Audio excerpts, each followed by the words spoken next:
Welcome home to USA Global TV and Radio, a place where dreams take flight, with authentic storytelling, diverse perspectives and meaningful conversations, where global stories unite and bridges are built beyond all borders. Discover world-class education, entertainment, hope and inspiration. Together, we're building bridges worldwide.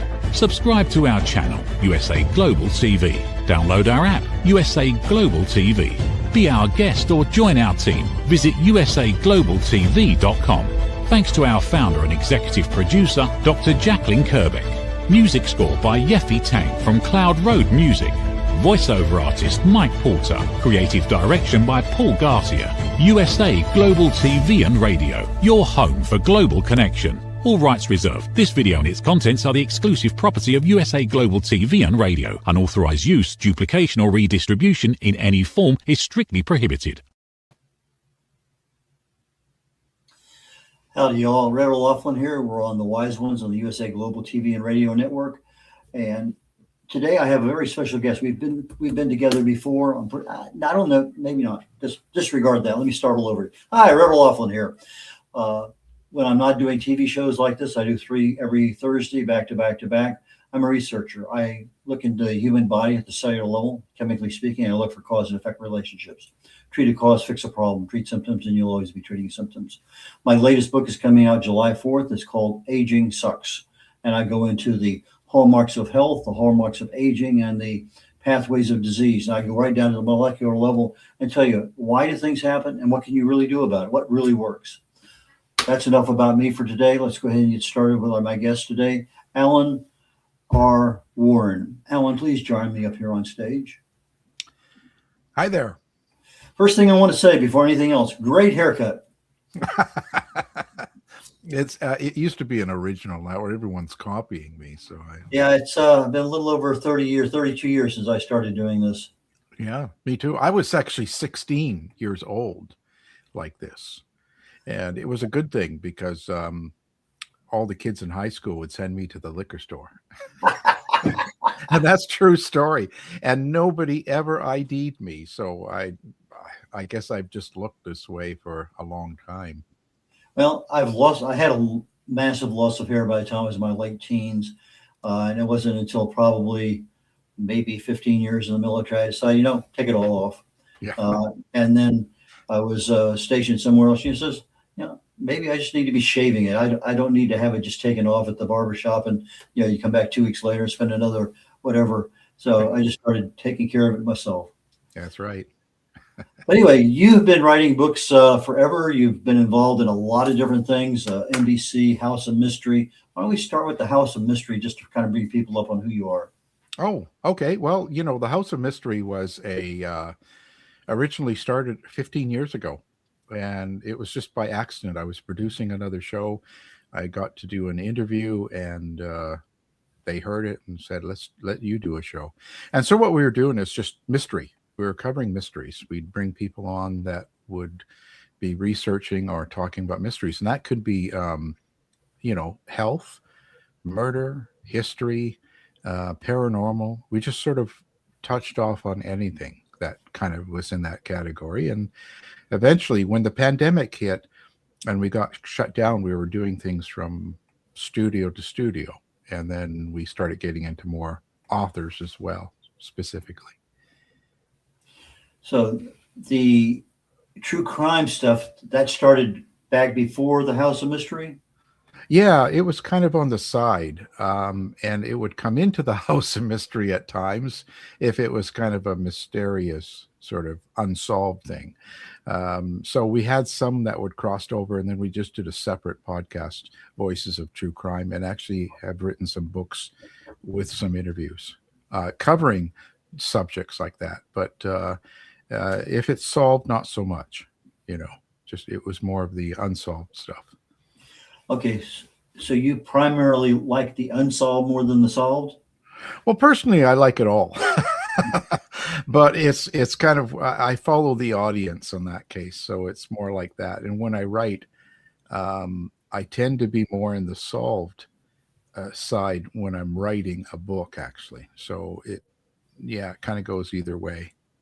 I'm happy with Do Do you ever go to any of the locations where these things are at? All of them, all of All of them. them. Yeah, all that I can. When I take on a case, um, I'm serious about it. Like because sometimes what happens, like with Murder Times 6 is one of the books I did, and the family came to me and were looking for someone to cover the story of what had happened and to get it out there. So every one of them was involved, and then I started searching out location. I find the police that arrested the culprit, even the culprit in jail, um, doctors, lawyers, everybody that can get involved.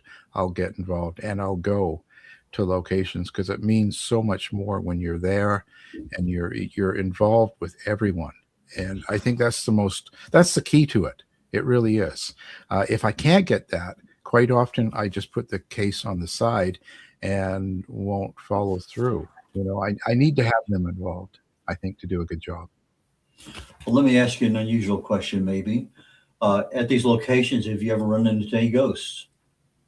I haven't, and it's not that I'm not open to it, but what I think is a lot of times when you go to these locations, like even when we went to the Tate house now, the problem is there's too many people there.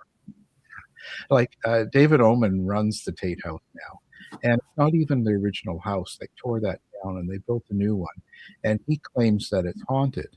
But when you're there talking to him, there's all of these busloads of people coming and touring through the house, and it's just too noisy. There's too many people. There's too many things going on. It's like you're at a house party or something because there's so much action and noise. You can hardly hear each other. So I think there's just, none of them are atmospheres where you could go and sort of sit and kind of try to pick up the vibe. So that's in what's happened for me anyway. Maybe if I went there at a quieter time. My daughter used to be a prison guard here in Texas, and there was one ghost in particular that loved to play with her hair. She's standing on guard duty out there at picket, nobody else around. The gun she has is taller than she is, and all of a sudden somebody's pulling on her hair, and she turned. There's nobody there. It's George, is what they gave his name. Yeah. And then another time she's walking inside, and this inmate walked right through a wall, and whoa. So anyway, yeah, I think it could happen, but like I said, when I'm there, there's always at least 50 other people, and I don't have hair to pull on. That doesn't help either, right? Maybe if I wore a wig and we had a few less people, I'd get involved. It's when they put their hand on their shoulder that's when they get your attention. Yeah, I'll notice that. Okay, so when did you actually start writing? Just to write? Ooh, I think what happened was I was ignoring the writing sort of thing for a while. And in my mind, I thought, well, I'm not good enough to be a writer. I can do radio, I can host, I can research, I can talk, and that's fine. But I think what happened was a publisher approached me and asked me to do a few short reads for them. They're only 20,000 words, and there was a series they did, and that was from Toronto. And so eventually I did that. And when I did those 4 little short reads, they turned out pretty good. And one did really well, and then they wanted a full book. And so that's kind of what drew me in.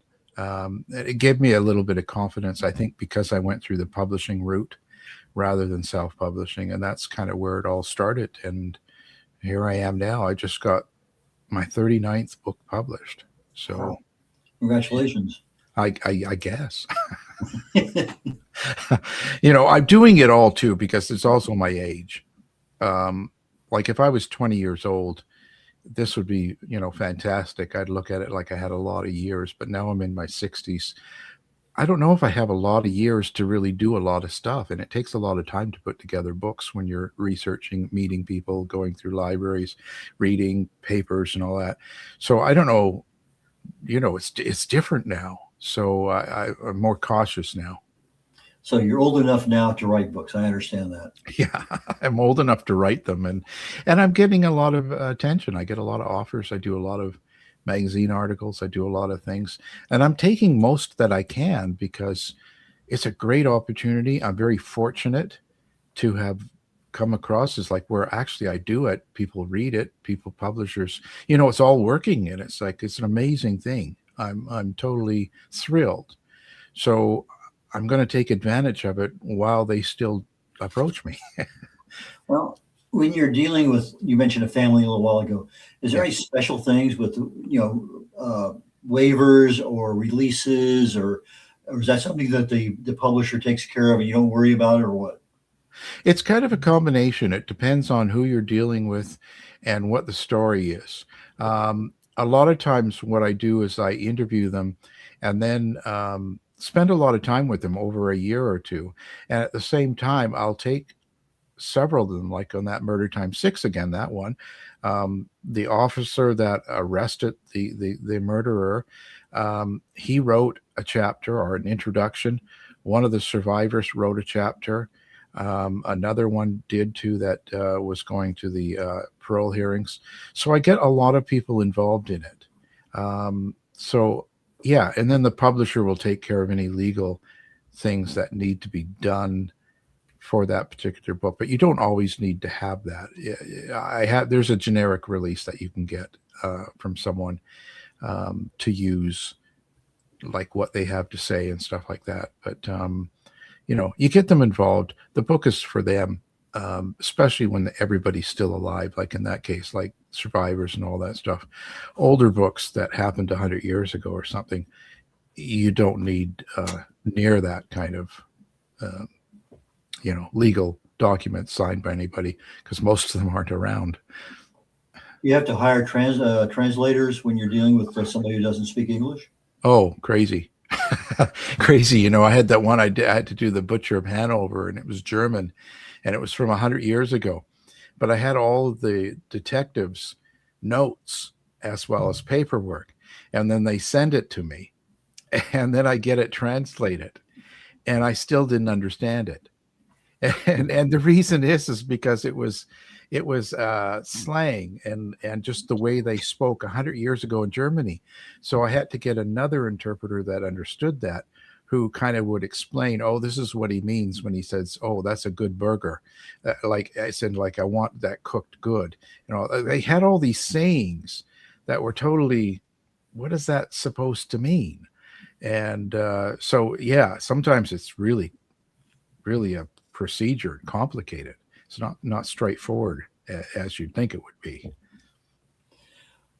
Have you done any books where the language doesn't have English text characters? In other words, like Chinese or Hindi or something else? No, all I've ever done, German, let's see, Italian, Australian, which is and nothing major. France. I've done a lot of French and French stuff, and being French Canadian, it's not as hard for me. But so that's as far as it goes. I was working on a Russian book, but the guy involved passed away in the middle of it, and so I've just got this half document sitting in a computer with no place to go. It was sort of something I didn't expect, but things like that happen. And because he just died of a really bad flu, almost like a COVID. It wasn't COVID, but it was something like that, and it caused pneumonia. So I probably won't go forward with something like that. When I'm doing it for them, I usually just stop there. Yeah. How many books are you working on? How, generally speaking, you work a book, but there has to be 2 or 3 or 4 you're working at one time? Yeah, there's at least 5 or 6 actually, and most of them are true crime or history. So I've got those going on, and the reason you have so many going on at the same time is you have to put out feelers to find someone. So like you put out to meet the police or to get their documents, or the hospitals if they're involved, to find people that are around. And even the killer, I will go meet them or write them letters. So you have to find out where they are. Then you have to get permission from the justice system, like the legal department, corrections usually in that country. And then once you get approved for that, then you approach the person, the culprit, and then you hope that they will say yes. And so it takes a lot of time, so you have to have them all going at the same time so that you can get a lot of work done. Is there any particular book you've done that's been super easy or super hard? Oh, well, for me, super easy, I guess. The Charles Manson book. Isn't that terrible? And it isn't that it's super easy, but that was 15 years of work, of interviews, talking, putting it together.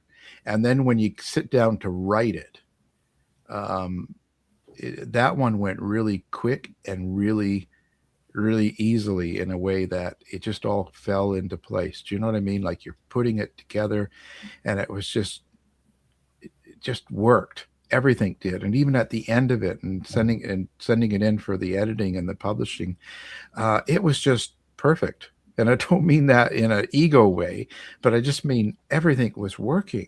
And I was, by the time it came out, I was just thrilled. I was like, it didn't matter what happens. If people like the book, don't like the book, it sells, it doesn't.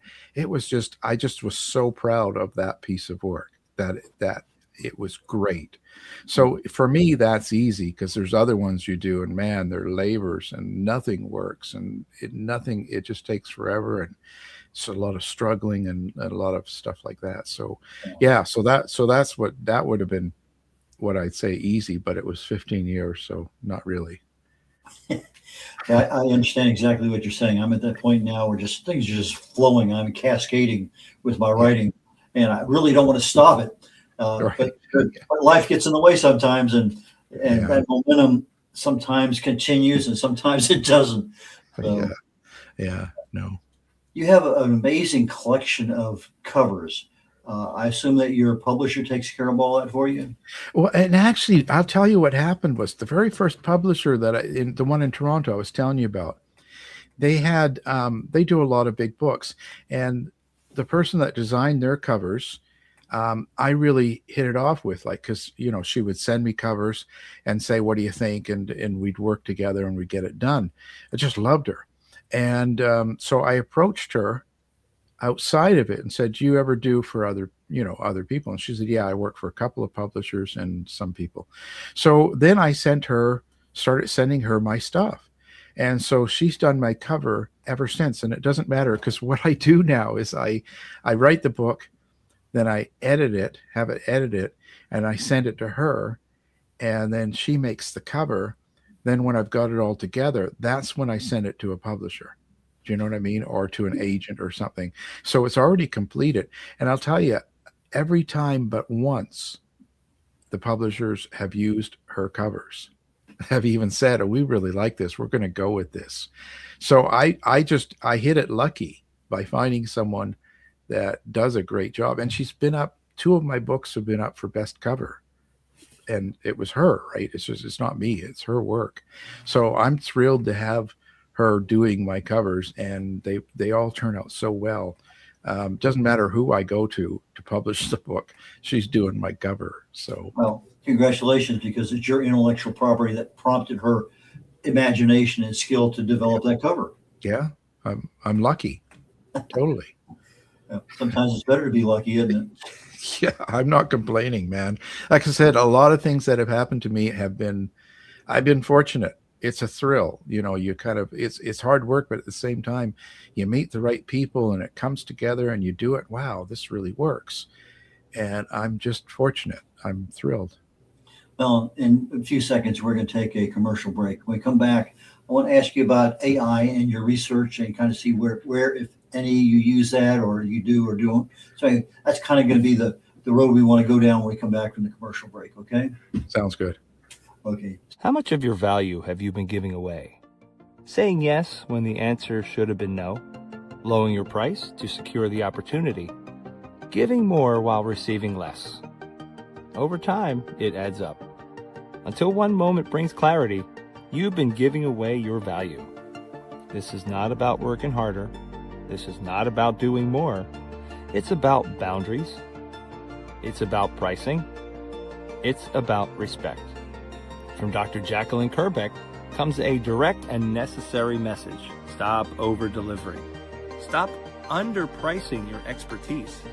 Stop negotiating against yourself, because when you recognize your value, everything changes. Stop giving away your value. Boundaries, pricing, and the business of respect. Available now wherever fine books are sold and on Amazon. A film by USA Global TV and Radio. Executive producer Dr. Jacalyn Kerbeck. Videographer and cinematic production Paul Garcia. Voiceover by Ed Wargas. Stop giving it away. Start owning it.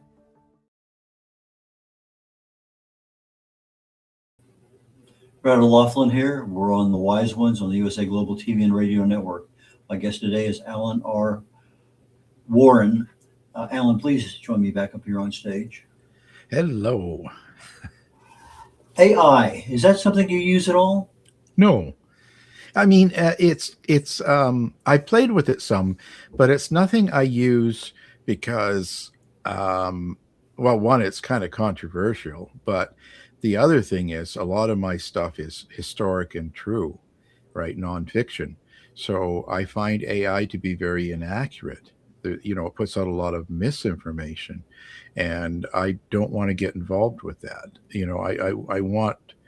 I want to make sure I have sourced material when I put it out, because someone might not like my writing, they don't like my style, they don't like my energy, whatever. That's fine. Not much I can do about that, but I don't want to be putting out things that are where they can go, oh, that's not true, or this is fake, or he doesn't do research. I really want to make sure that when I put something out, it's correct, and I've got sources, and more than one usually, and it's real. They're getting real information, real stories, and none of that. And AI is very, it hit and miss. So it's really not something I want to use as a source. So it's kind of like, I think it's going to be somewhere really good in the future. I think it's going somewhere. It's collecting a lot of information, and I think this is great, and it will weed out the bad stuff. So I think down the road, yes, but right now I wouldn't trust it. Let's say I'd feel kind of, oh, I don't know, you put it out and you kind of think, oh, I don't know about that, and then you end up researching it, finding out if it was true or not. So it's just going to take the same time anyway, right? So yeah, not too much now. No. Most of my books are in the health and wellness arena, and that's a totally different world. Yeah. But I have one AI that I've trained pretty well. It's taken a lot of time and effort. So I started training a new one this past week, because I want 3 different sources for a particular section of the book that I'm writing. I want to compare what are they looking at, so I can make sure that I have pretty much, I want to exhaust as much as I possibly can. And this past week has been really frustrating, because I'll spend an extra 10 or 15 minutes. Okay, this is not what I asked you. My last quiz, and I almost get emotional about this thing. And I say, okay, fine. I realize I didn't ask you right. Let's start all over again. Redo. So You get into a fight with your computer. Oh, absolutely. And so now I kind of understand where I'm at, and we're okay. Yeah. But now I got to train another one, because I really and truly want 3 different AIs looking at that particular molecule in the body and saying, this is what really happens when this occurs. And so anyway, that's my aspect. And I think that's great. I think that's it. But I don't know. Right now, I don't have the time to do that, like to actually go and spend and work with an AI character, or work with AI to make something, that we have a relationship and it knows what I want, never mind 3. So I think that's great if you have the time and the ability, because I don't know if I could do it either, to be honest. I don't know if I'm. But you might have AI true crime coming down the road here. Yeah, hey, hopefully. Well, yeah, it probably beats Klingon true crime. It's just, and I think, don't get me wrong, I think there's uses for it. But it doesn't fit, like, because right now I'm kind of under the gun. I'm doing like 5 or 6 interview, articles a month. I'm doing at least one book. I've got 4 or 5 going, and then I've got the radio show, and then I've got there's a lot going on. So I have to make that fit into my lifestyle. Like I have to make it fit into my patterns to work. And right now, I haven't had the time to spend where I would be able to use it or create something good enough to put out. You have to be able to do that and have the patience, like you were saying, to work with it, to help it get to where you need it to be. And I think that that's great. I just don't know that I could do that, or I'd have the time to do it properly right now. So I think I'm in a habit right now of the way I work, and I don't want to change that. How much of your marketing do you do yourself versus the publisher? Oh God, I do almost all of it. I think that I think now I've got a publicist, which is the first time I've had that sort of thing in my life, and so he sends me out a lot of stuff. I do a lot of stuff, and social media I've worked really well. I mean, I think that it's strange because Facebook and Instagram and TikTok, I have anywhere from 60,000 to 100,000 followers now on each, and it's all just interactive stuff. And I remember last month I had over 1 million interactions on my posts on Facebook. Wow. I know. I'm just like, it's kind of scary. Yeah. It's probably not a big deal until you say it out loud. Then all of a sudden it becomes a big deal. Yeah, and it's like, and it's just happened naturally in the sense I haven't gone out there and commissioned or done all this stuff. I just sort of just posting the show and posting stuff about the book or whatever. I just do things like everyone else, and it just sort of comes together, I guess. So I do a lot of that stuff, and now he's got me doing a lot of interviews and shows. And the main reason I've got a publicist now is more because with what's going on in America, in the sense of, because I'm Canadian, I don't feel as comfortable traveling like I used to through the States. And I used to all the time, like go to book shows like Left Coast Crime or Thriller Fest and all that. And this last year, I sort of canceled all those. I stopped going, which is, I just thought I'd take a break too, because traveling's a lot, and you get out there and you go to these places and you're one after another, you get kind of burnt out a little. So I've taken a year off of going any live shows and stuff like that. I might start back up again next year or later this year. Yeah. How many of your books are in audio format? Oh, probably 30 of the 39. Yeah, quite a few. There's some that aren't. When I do some of the interview books where I just kind of put up transcriptions of interviews and we do, this is who we talk to with, Bigfoot, and we do like, something like that. Those ones we generally don't do audible, but sometimes. So it's kind of like, but all of the major books, the story books have all come out in audible, How about foreign languages? Well, again, different amounts of them. Like some books are in quite a few foreign languages. Kind of more the hits, Like The Killing Game is in German and French and Russian, and so is I think Murder Time 6 and the Charles Manson book now, and the other that Beyond Suspicion. That's the other one. So I've got like 4 or 5 that are in quite a few different languages. The rest, no. So it varies. As part of your marketing campaign, do you do any videos of your books? Some. Again, that's something I'm kind of not as big on. There's been some, I'd say 5 or 6 that have had good video campaigns, and then not so much.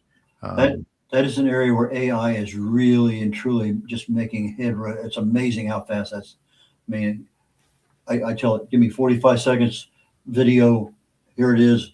take this amount of information, condense it down, boom, boom, boom, and slap it in there. Thank you very much. In 10 minutes, I have it posted.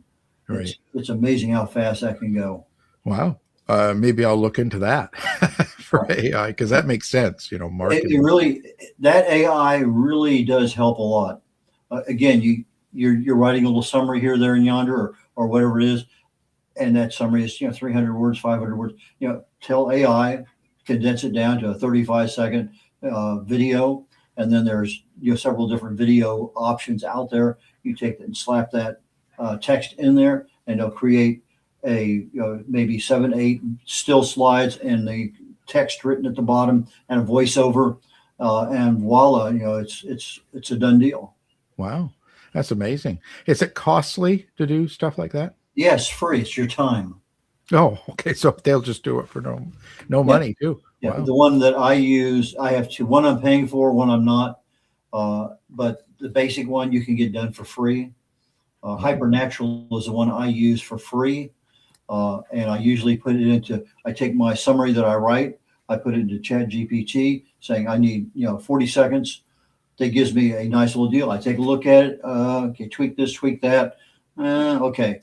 And then I send it over to Hypernatural and go through little machinations there. I want this kind of voice. I want this and whatever. And so then I have a thing done. And then, okay, literally 10 minutes after I have created the text, the video is ready for posting. Wow. There you go. I have a new way now of doing something. That's worth the cost of admission today, right? Yeah. No, it's like I said, if I had more time, I would have probably been more involved in it. But and honestly, this is something I didn't do 3 months ago, but I'm doing now. Oh, so even it's better. Something that's evolved. Yes, I knew about it.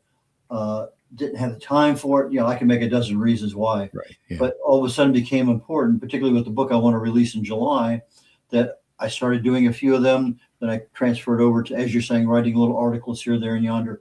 But some people are more visual. Some people are more, text oriented.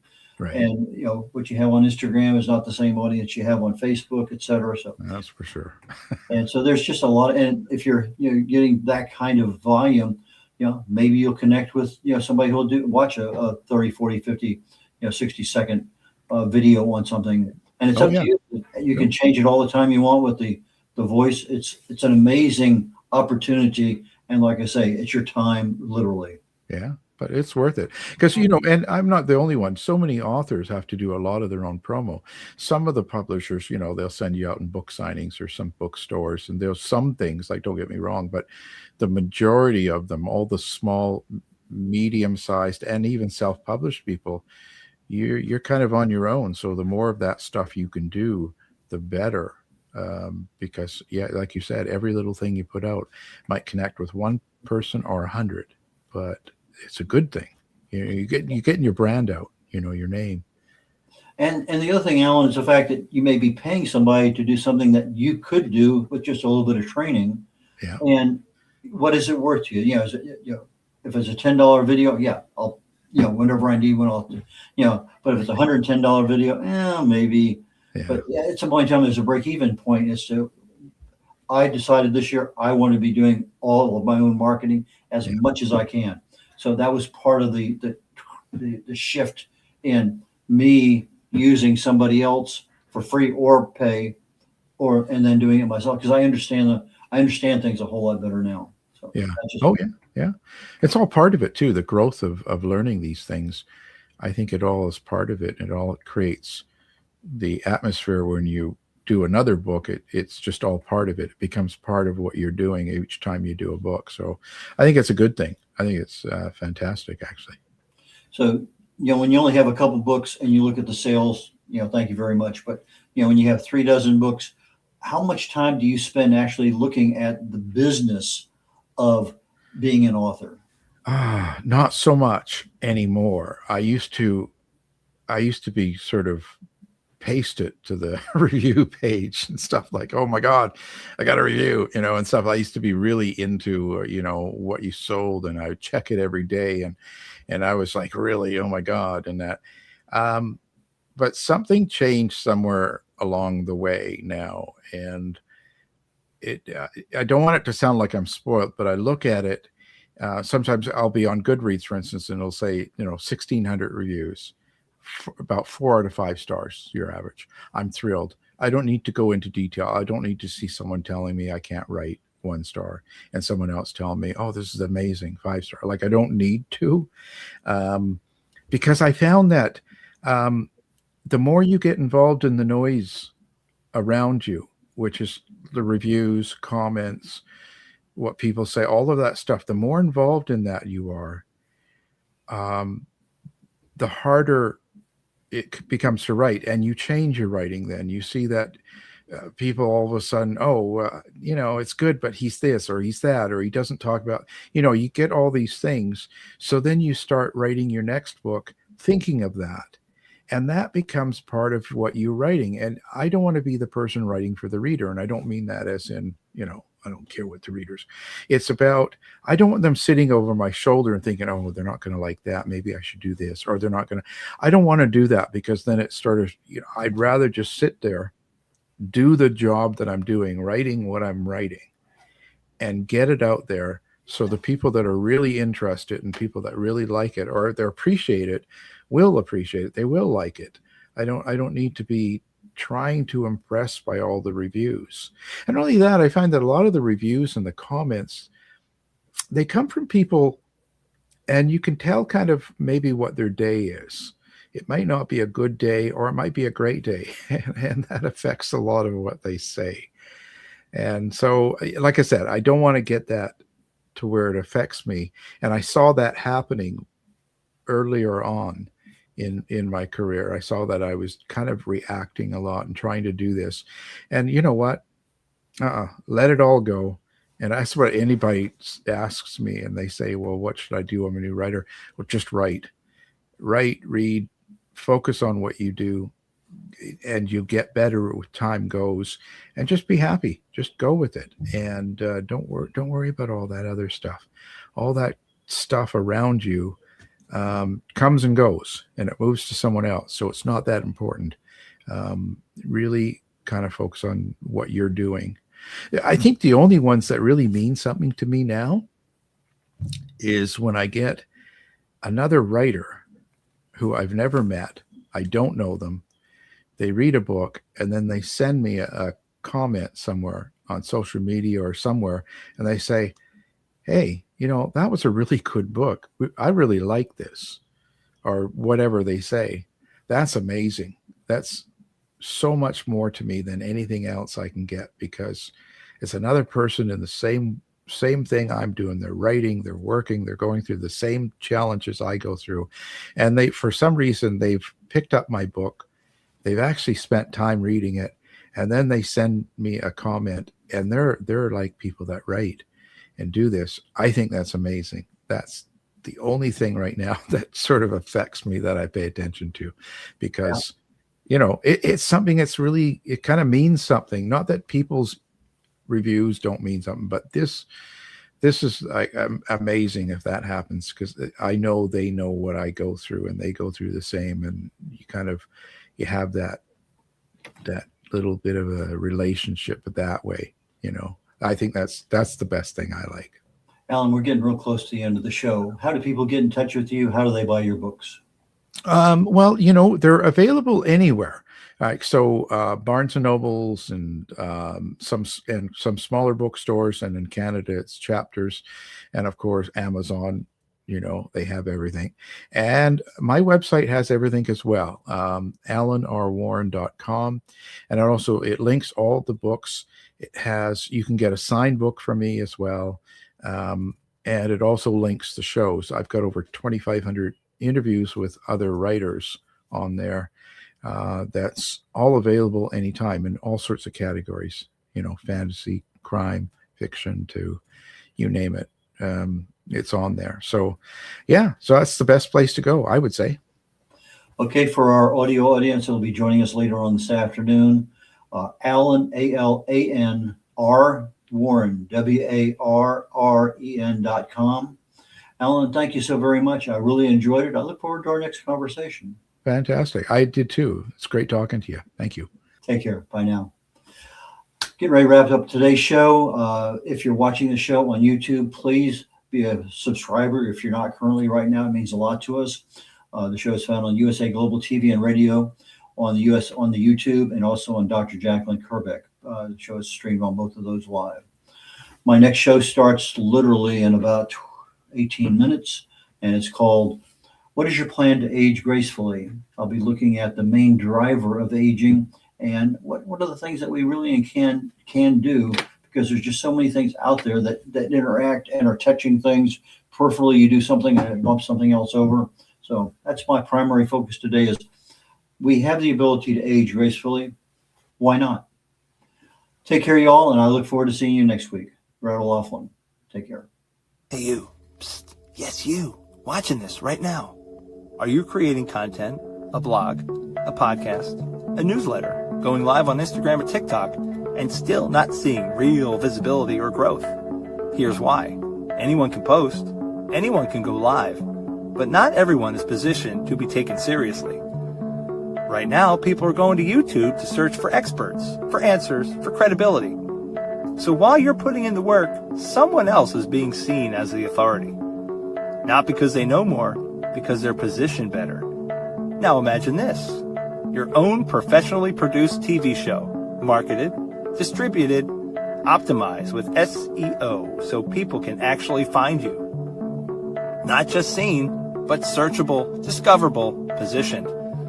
You're trained, you're coached, you're guided.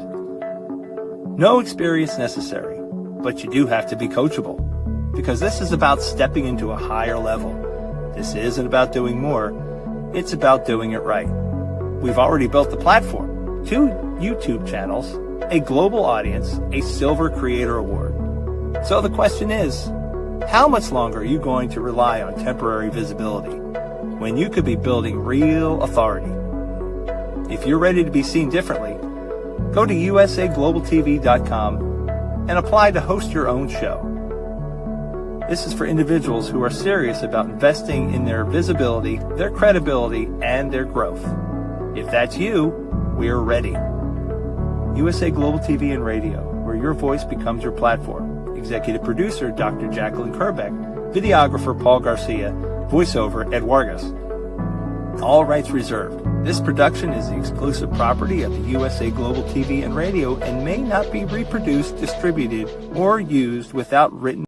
Thank you, viewers and listeners of USA Global TV and Radio, for joining us today. We're honoured to have your time and attention as part of our global community. At USA Global TV and Radio, we believe in the power of authentic conversations, meaningful connections, and creating a world of possibilities together. Want to be part of something bigger? Join our team of elevated listeners at usaglobaltv.com, a space where your voice matters and your ability to listen transforms relationships. Stay connected with us across all our platforms for thought-provoking discussions, expert insights, and empowering stories. Subscribe to our channels at youtube.com/c/USA-Global-TV. Follow us on social media and explore the endless opportunities we're creating for growth, learning, and inspiration. Together, we're not just broadcasting, we're building bridges and changing lives one conversation at a time. For inquiries, contact us at info@usaglobaltv.com. Produced by Executive Producer and Director Dr. Jacalyn Kerbeck. Voiceover by Mike Porter. Creative direction by Paul Garcia. All rights reserved. Visit usaglobaltv.com to view our full terms and conditions.